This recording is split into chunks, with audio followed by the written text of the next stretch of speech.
Oi, gente, vamos começar a falar sobre o Massácio, né? E eu achei um vídeo fantástico que vai falar exatamente em cima da obra que a gente vai estudar esse bimestre, tá bom? Mas antes, pega lá o seu livro, porque eu preciso pontuar algumas coisas que a gente vai trabalhar na nossa aula do Zoom, né? Então, eu não sei quando você vai assistir, se antes ou depois, provavelmente depois, então você já vai entender por que a gente vai falar, trabalhar a perspectiva em cima de Massácio, tá? Então, a obra em estudo, e a gente vai ver daqui a pouco, é essa obra aqui que está aqui, né? Que é a... Ai, meu Deus, o que eu fiz aqui? Que é a Santíssima Trindade.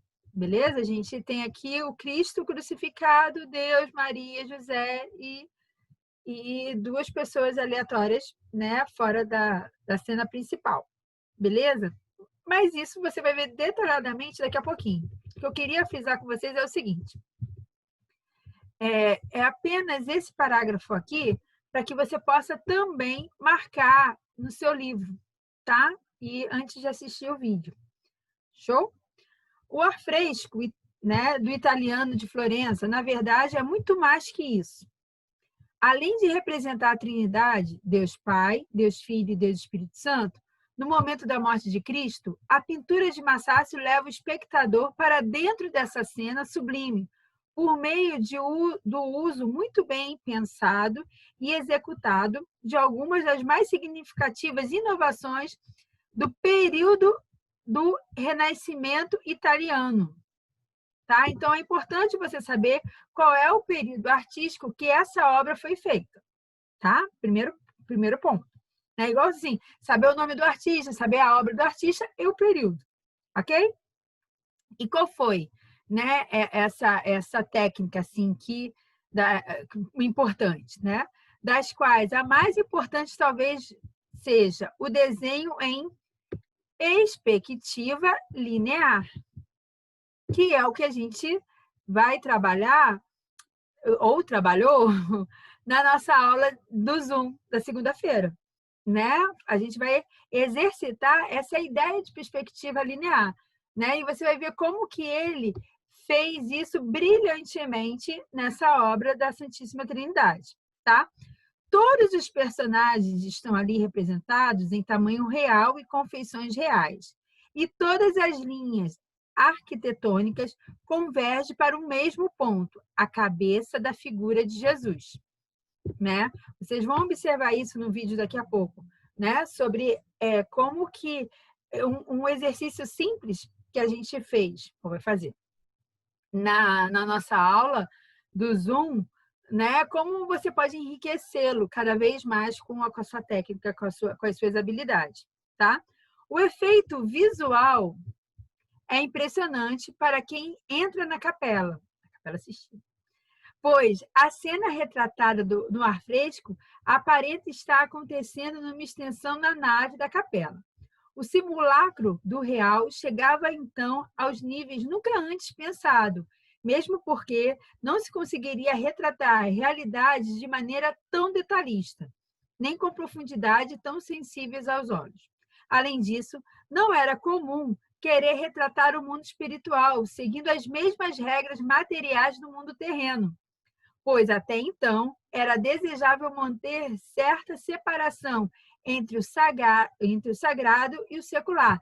Lembra que o período é a Renascença. Lembra que a gente está falando que tem uma arte sagrada e uma arte secular, virada só para a natureza, para o homem como centro, certo?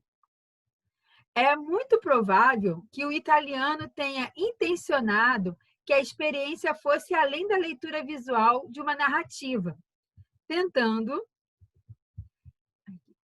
levar os fiéis para dentro da cena, como se estivesse participando dela e observando-a, como se estivesse bastante perto. Essa aproximação entre a obra e o observador é fundamental para o renascimento, novamente. O mundo espiritual, dessa maneira, não mais fica tão distante. Se pensarmos em termos filosóficos, Essa linha de pensamento vai na mesma corrente humanista, na qual o homem ganha independência e importância em em detrimento daquilo que deveria ou poderia esperar de Deus. Paralelamente, o mundo espiritual se torna um pouco mais real, entendimento muito comum ao longo do período da Renascença, tá? Então ele conseguiu casar dois polos que estavam em conflito entre si, né? Naquela coisa da dualidade. Vamos ver esse vídeo que eu achei.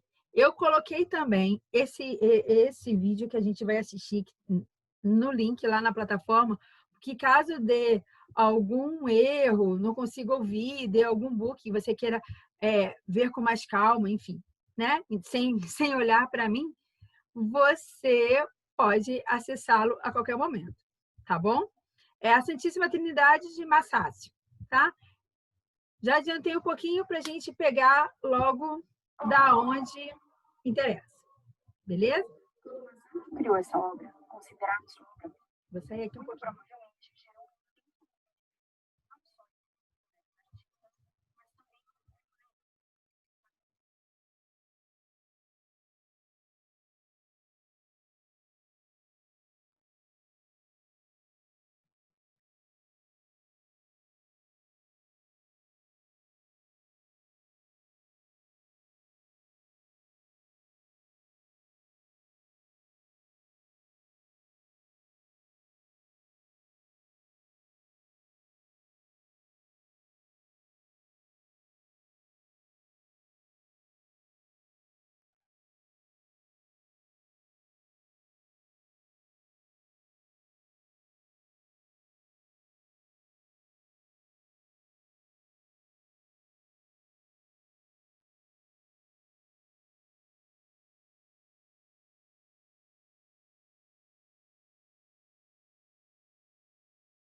ao contrário do que era feito até então, Giotto traz vida e movimento às suas figuras.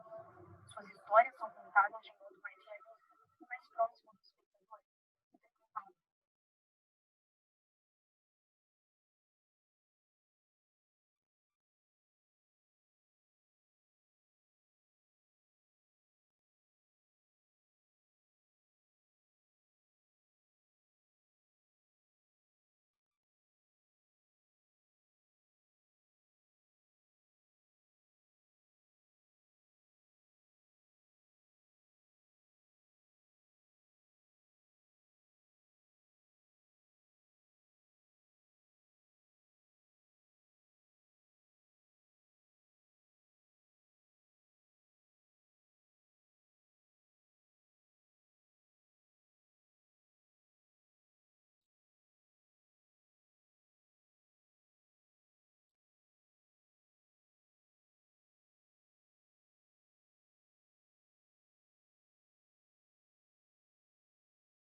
um lapso de um momento sem igual na história da humanidade?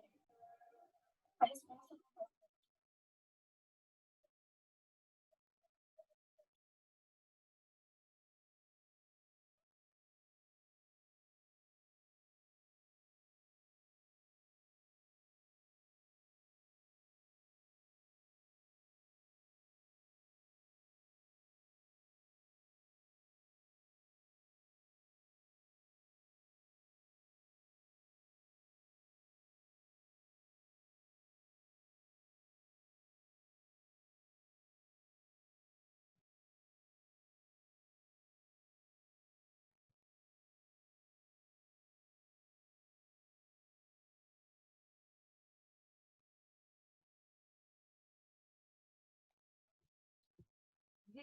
Pode dizer, gente.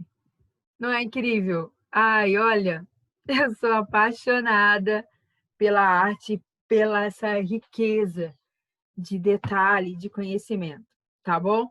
Então, o nosso trabalho de perspectiva passado, né, que eu vou passar hoje na aula do Zoom, tem a ver com essa ideia desse olhar, desse ponto de fuga, tá? É um exercício simples.